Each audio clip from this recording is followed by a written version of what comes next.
Kia ora everybody, good afternoon. From the end of this week, around 1.4 million New Zealanders will have a little bit more money in their pockets to help them deal with the cost of living. This includes 880,000 pensioners and 52,000 students. Over 8,000 hard-working community nurses in aged care facilities, hospices and Māori and Pacific healthcare organisations will also be paid more from the 1st of April. The government committed to pay parity for community nurses last year, and this change will give many nurses outside of hospitals a pay bump of up to 15% from next month. From July, those at Plunket, family planning, school nursing services, mental health and addiction, rural hospitals and telehealth will also see increases to their pay. This comes on the back of tens of thousands of nurses in hospitals getting an increase in base pay of around $12,000 or 14% a few weeks ago. Since becoming Prime Minister, I've been focused on the things that matter most to New Zealanders right now, and that's making sure that if you work hard, you can afford to provide for yourself and for your family.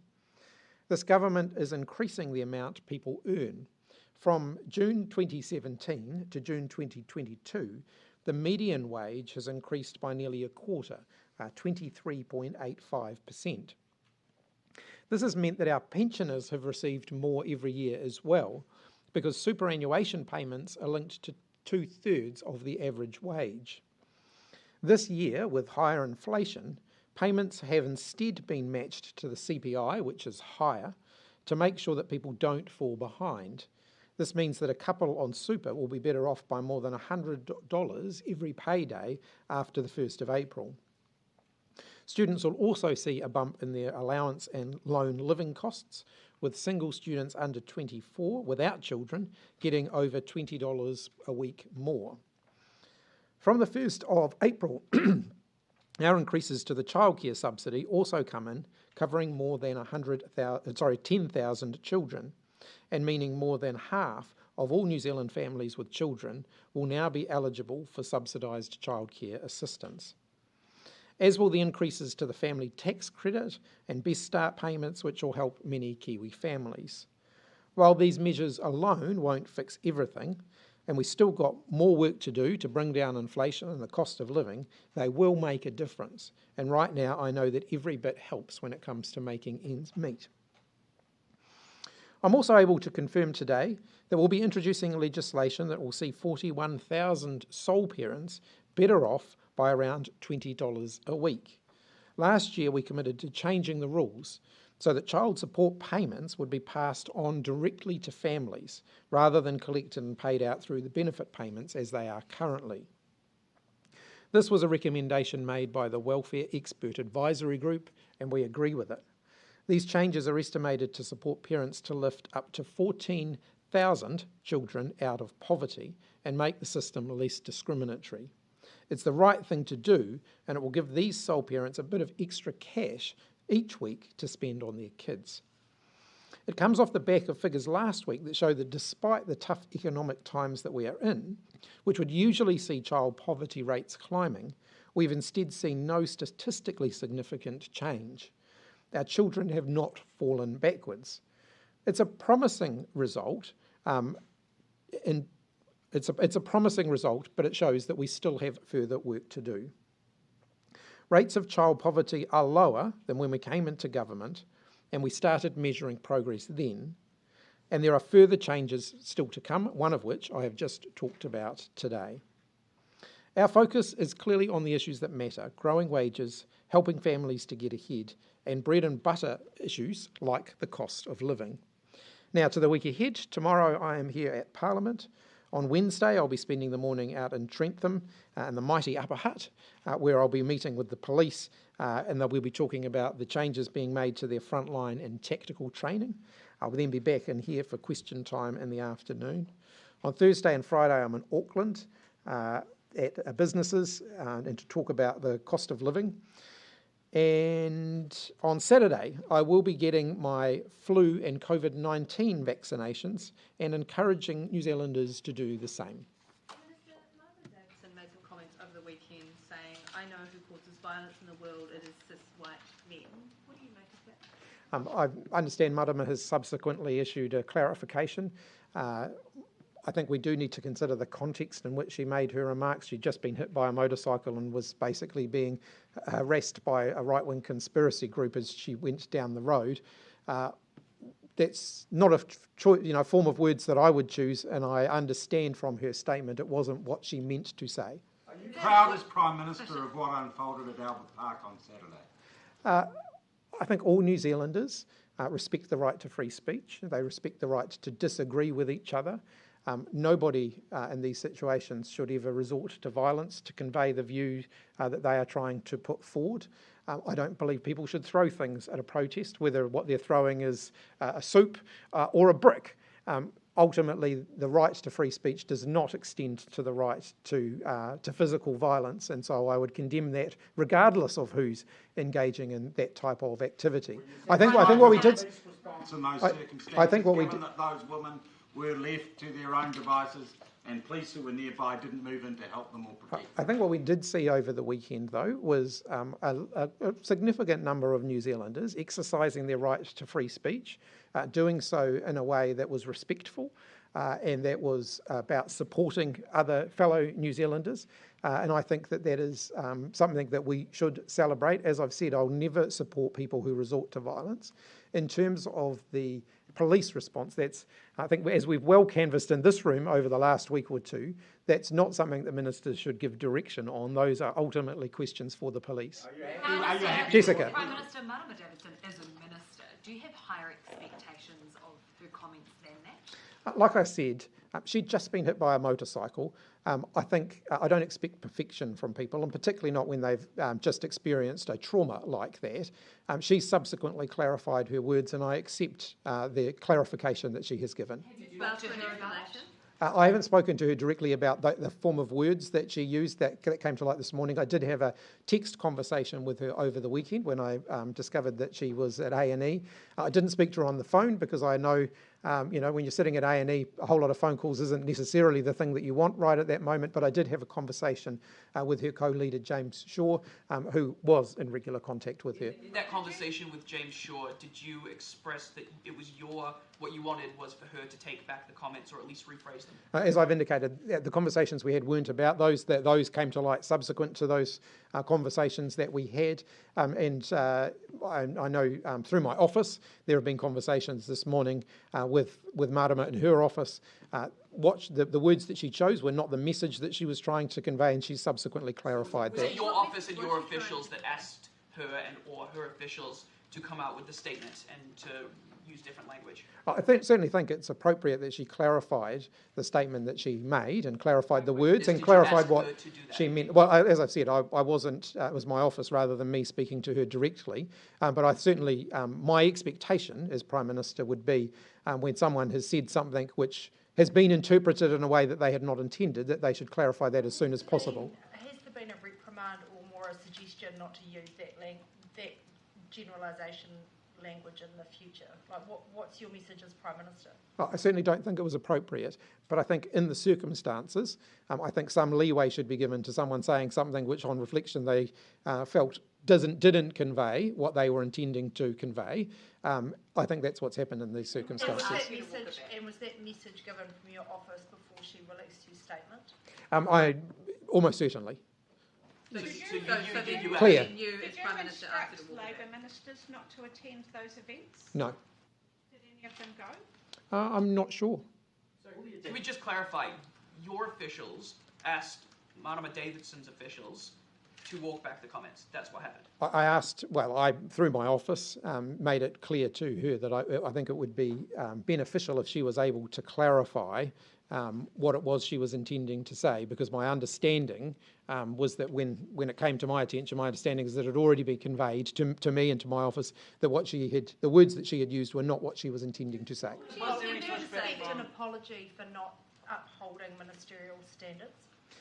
As I've said, I don't expect perfection, and I do think we should acknowledge the fact that she had just been hit by a motorcycle. So you don't yeah. From the office about changing the wording? What was that? Was there any pushback from the office about? Not to my knowledge, no. I don't believe so. Can you explain what she was intending to say, please? What was that? What was she intending? Well, she's issued a clarifying statement. I think the point that she was trying to make was that the majority of sexual violence in New Zealand is conducted by men, and that our transgender community are often the victims of that. I think that's a perfectly appropriate thing to point out. There are facts to support that. Clearly, those are not the words that she chose to use, though. Where did the white cis men come in? Well, as I've said, I don't think that was appropriate. On the incident where Martin was struck by the motorbike, do you have any comments about that and I guess the broader political scene and increasing incidents of violence and heading into election? Yeah, as I've indicated, I'll never condone violence when it comes to expressing one's opinion. I think it's important that we allow in New Zealand free speech and that we allow people to say things that might be unpopular. Violence shouldn't come into it. I've spoken to Are you family violence concerned advocates. in election year about politicians facing violence like this? I think we're seeing around the world, and New Zealand is not isolated from this, a greater degree of sort of polarisation amongst some parts of the community. I would like to think that we can still hold in New Zealand an election that's free and fair, where people can express their views and people can go out and engage with their fellow New Zealanders, where campaigns can be conducted in the open way that we have in the past. Obviously, we need to be cautious about making sure that everybody's kept safe in that process. But we have had, good open campaigns in New Zealand in the past. I would hope that we can find at least a way to ensure that the majority of that can continue to happen. You support James Shaw's renewed calls for a cross-party group, preferably led by the government, that he renewed last week, to meet ahead of the campaign to discuss security issues, threats, anything that might need to be done in the campaign in light of increased political violence? I'm certainly open to conversations with all of the political parties about how we can ensure that everybody's kept safe during the campaign. We have seen an increased number of incidents in recent times, the last few years. James Shaw himself was the victim of one of those.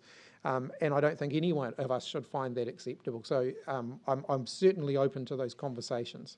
Can you give an assurance to the... No, I'll let Joe finish. Okay, Yep. then I'll ask one. Do you think what we saw at the weekend is an example, I guess, of that increased political violence in terms of both the protests but also, potentially what happened with Marama Davidson as well? Does that not only, I guess, highlight the need for some discussions to be had in that space?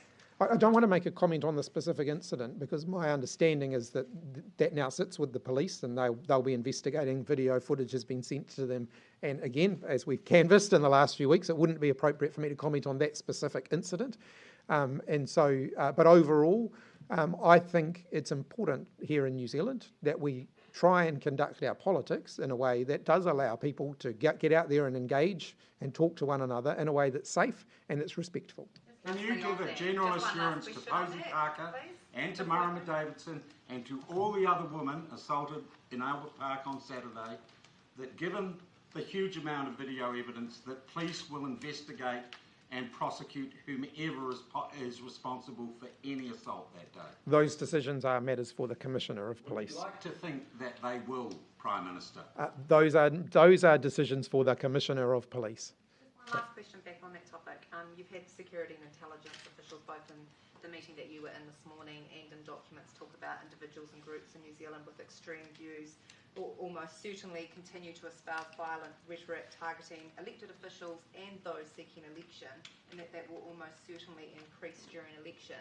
That's a pretty strong warning about what might be coming down the pipeline. How concerned are you about that? And I guess does that not reinforce the need to really get together as a cross-party group and be serious about this? Yeah, I think we need to go into the campaign eyes wide open. There are a group of New Zealanders who are more polarised now in their political views and are expressing those views in a more inflammatory way than we might have seen in the past. Social media has a role there. We've all seen the analysis that's been put out by the security and intelligence agencies, for example. And I think politicians should take that on board and we should consider that. I'm certainly always very open to cross-party discussions about what that means. In my previous roles as Leader of the House, had conversations about the security of this place, the security of MPs in their electorate offices in their homes, and making sure that we've got an appropriate level of security in place to protect our public officials, because I think that is an important part of a functioning democracy. Always open to further conversations about that. The unrest that occurred over the weekend, caused you to reflect? Oh, there you go. Sorry, I couldn't see you. You're hiding behind the pillar. I recognised the voice, but I just couldn't see you. Right. It's my secret. Did the unrest that transpired over the weekend cause you to reflect on the decision that officials and ministers made to allow Posie Parker into the country, and cause you to reflect on whether or not that was the right decision in the end? Look, I think these things are always difficult. I think the right decision was made in the end around immigration. The bar to deny someone entry who is from a visa waiver country should be a very, very high one. Do you think Posie Parker got close to that line? I didn't review the file myself, but I do think that the bar should be very high. As I said, I didn't review the file myself. Ben. As a relatively new Prime Minister, has this weekend of sort of like hostile protest and then a really peaceful, loving protest in Wellington, which didn't get much attention, has it given you much cause for thought on your leadership and the sort of things you might need to do to protect trans people, to protect at-risk sexual and gender minorities? Look, I think I'm really proud to live in a country that, for the most part, New Zealanders respect one another. They respect the right to disagree with one another, and they do that in a way that's peaceful. There have been plenty of examples in New Zealand's history where a small minority in a protest or in another event have not exhibited the sorts of values that we as a country, on the main, I think generally uphold. We saw an example of that in the weekend, but I don't think that we should judge everybody who was involved in those protests by the actions of a small group. This sort of fringe issue has become fairly mainstream, especially in the United Kingdom, the United States, and particularly amongst conservative parties. It doesn't appear as though National are walking down that path, although other sort of fringe right-wing parties are. Do you think it'll be an election issue, and do you think that could be damaging? I guess I could say I hope not. I certainly hope, as I've indicated before, that we can continue to conduct our elections in a respectful way, that we don't actively encourage the degree of polarisation that we see in other countries, that we seek to find common ground where we can, that we elaborate on our differences publicly where we have differences, and we put forward alternative views and we put forward alternative policies. That's that's the lifeblood of democracy. It's the lifeblood of campaigns. But I believe that you can do that in a way that respects your opponents and respects people who disagree with you. Mark. Does the whole saga give you, reason to reconsider the decisions around the Human Rights Act reforms, and particularly the one that would have explicitly protected transgender people from discrimination in places like housing and employment, which they don't have that explicit protection under the Human Rights Act right now? Yeah, as I indicated when I made that decision, or when the government made that decision to ask the Human Rights Commission to look at that, we did so because there are there's some difficult balance that needs to be achieved here, and I don't want it to become in itself a polarising issue, which is the direction that it was heading in. So I think by having the Law Commission look at it, to try and look at it dispassionately and perhaps a bit more objectively than we will get in a political environment, I hope that over a longer period of time, we can actually achieve something that delivers the sort of outcome that we would aspire to as a country, without the degree of kind of political argy-bargy that was where we were heading with the previously proposed law change. Just do you have any concerns about the situation in Israel with the Prime Minister's reforms of the judicial system and the mass protests, mass resignation in the military and government? Any of that? Yeah, I haven't received a detailed briefing on that at this point, but happy to come back to you on that. Minister, one of the family violence advocates that we spoke to said what Marama Davidson said, there were no lies in it. She said aloud what everybody in the family violence field has been saying for a long, long time. Why did you make Marama Davidson walk back the comments if what she's saying is the truth? I don't think bringing race into this debate is particularly helpful, and The statistics are broken down by ethnicity. and the ethnicity data would paints a more complicated picture than that sweeping statement would suggest. And so I think that, the clarification that Marama Davidson's put out is absolutely fine.